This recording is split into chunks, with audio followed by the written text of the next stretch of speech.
All right, Bhavani, thanks for joining us. Can you introduce yourself and then we'll get right to it? Sure. My name is Bhavani Arabandi. I'm a principal research associate at Urban Institute. I'm a labor sociologist by training and have worked in apprenticeship for about 7 years now. First at the Department of Labor as a program analyst, and then now at Urban Institute as in various capacities, but I also direct a lot of projects, work with employers and educators, intermediaries, the government across several provinces. So you've seen apprenticeship from many different landscapes, interacted with a whole bunch of different programs.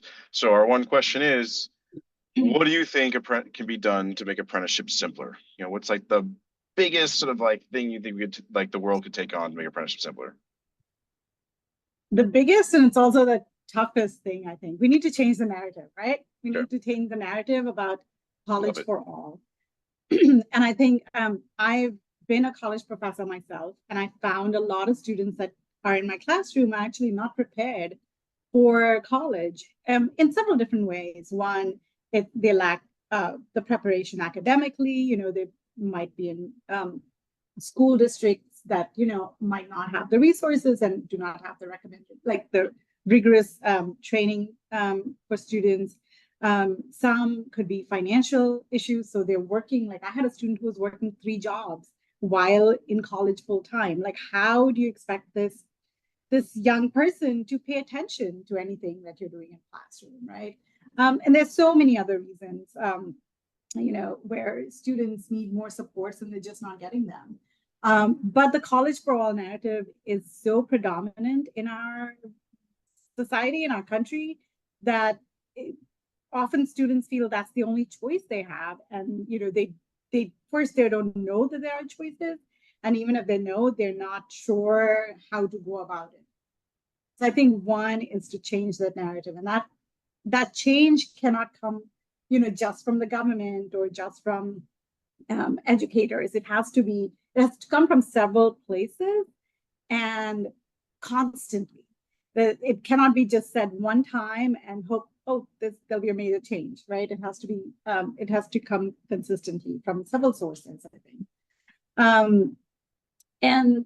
And students themselves need to be exposed to apprenticeships in a way where, they know it's not just the trades. Trades are an amazing, opportunity for students to train in. But there's so many other fields like, cybersecurity, IT. I mean, you're part of that as well, your own company, teachers, apprenticeships, healthcare, robotics, advanced manufacturing that students do not know much about. So I think there's a lot of awareness raising that college for all is not the only thing to do, but also like apprenticeship has lots of career opportunities for us. Right. I love that answer because like you said, it's not like you can't just go change the law to fix that. You can't just go ask for more sponsors, right? This is a movement you're talking about that has to come from many different places. Doesn't happen overnight. There's a lot of things that have to be in place, a lot of reiterating of the same message. So I'll ask you, all right, if you had one magic wand to address this, like what would you do to actually change the narrative? Like, what do you think could help move the needle to move us towards change the narrative so it's not just about college for all? Wow. If I had a magic one, I guess I would expose the teachers at the school at much earlier levels, like even from middle school to high school, expose them to apprenticeship and other opportunities, so then they can advise students, in a lot of in a lot of, how do you say, turning points at students thinking about apprenticeship, about career choices and things like that.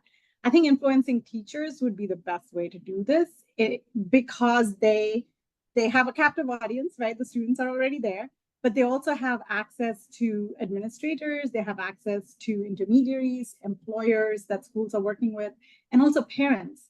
So they can, check with parents as well and change the narrative there as well. So I think I would start there. Yep. I'm not saying it would, but it would, I think, make the deepest impact as well. Yeah, no, especially, I mean, so many schools have been assessed on how many students they send to college. You get your college placement rate, right? So starting with just kind of breaking down that as the end goal would be one piece. I mean, I think the other side of this, I usually don't weigh in too much on these calls, but I was behind a bus today after dropping my kids off at school, and there was a picture of a woman in her like cap and gown, right? And I was thinking like, man, that's the image that we're striving for, is like that's the success. You got to college, you got the cap and gown. Like, what would the image be for apprenticeship? It's not quite the same thing, so there's the visual that has to change of like what success looks like.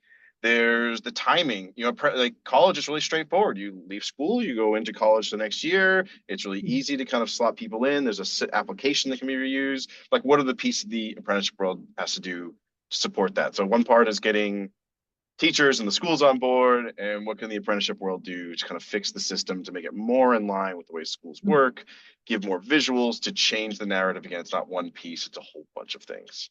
So I love that you teed that up, because it gave me an excuse to talk about sitting behind the bus and having that image today. Nice. Yeah. So that's it. That's all we're chatting about today. Thank you, Bhavani. I appreciate your time, and we'll work on changing the narrative. Sounds good. Great. Looking forward to being a partner with you. Awesome. All right. Thanks, Bhavani. Thanks.